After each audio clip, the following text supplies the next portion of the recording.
It's Feature Friday again. Today, we're going to show you Thunderjet's hull design and why it separates itself from the competition. Firstly, Thunderjet boats builds their hulls with a one-piece side and a one-piece bottom hull design. They accomplish this by using a CNC router that allows them to cut the sides and bottom pieces for each model boat precisionally exactly the same every time. Here we have a side cutout of a Thunderjet with the bottom and side. Let me show you how they weld it.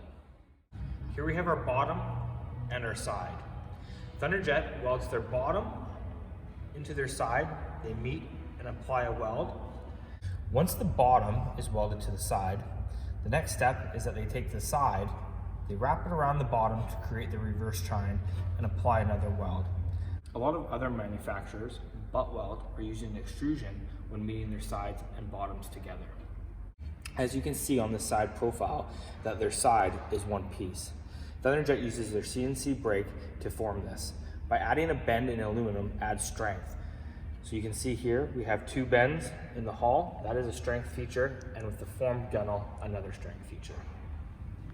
As you can see on this Thunderjet here, the reverse chine is wider at the back and narrows to the front.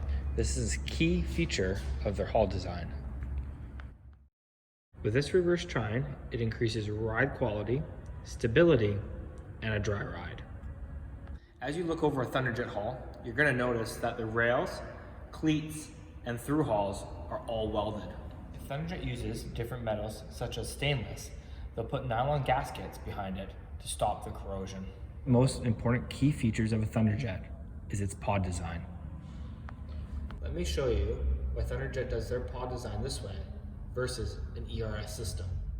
You can see here that the pod is slightly elevated off the bottom of the transom.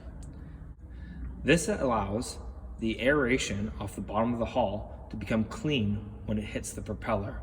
If this was an ERS system, it would end here.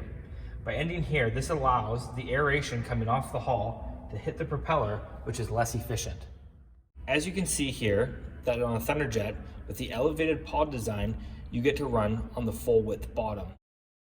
If you're looking at an ERS system, one way you can think of it is the faster you go on a boat, the more you ride at the back of the boat. And if you're not carrying the full width of the bottom, now you're running on a 4-foot surface that makes the boat very unstable. So to recap on this pod design, you get better fuel efficiency, better performance, and better stability. I hope you enjoyed learning a little bit about Thunderjet's hull design. If you have any questions, please contact us here at River City Marine.